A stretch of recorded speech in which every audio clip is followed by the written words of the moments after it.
台中的大卖场发现有对泰国进口的鸡卵生菇，卫生局追查去到桃园一间农产品的公司，现场佫查到200多盒生菇的泰国鸡卵，而且业者甚至佫把这生菇的卵壳卡掉，将卵汁摕去卖，真无卫生，已经予卫生局罚15万块。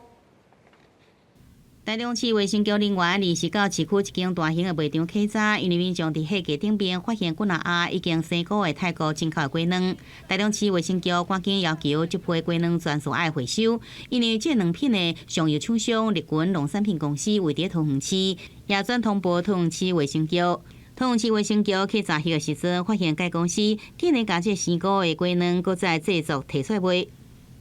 发现产品有危害卫生安全之余，没有主动通报卫生局，又将变质腐败之产品再制贩售，违反《食品安全卫生管理法》第7条及第15条的规定，卫生局将处以重罚15万元。日军农产品公司讲，5月12日对泰国进口冷藏的鸡卵总共903箱，因为气候温差的变化，造成这个鸡卵的品质无正常。对2日开始回收生菇的鸡卵，也毋过这个回收的鸡卵，伊佫被加工食这卵汁。桃园市卫生局讲，因为日军公司分不清楚本地的卵汁甲国产的卵汁，所以讲需要专注来个回收。农委会讲，国产鸡卵产量永远有不足，也需要进口鸡卵来补充。已经要求相关的业者加强生产作业流程的管理，确保食品的安全。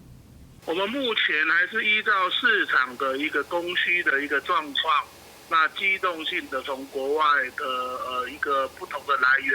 输入鸡蛋，交由国内相关的洗选厂来洗选供应。那目前整个的一个这几个月的进口的数量，大概都是超过8000万粒以上。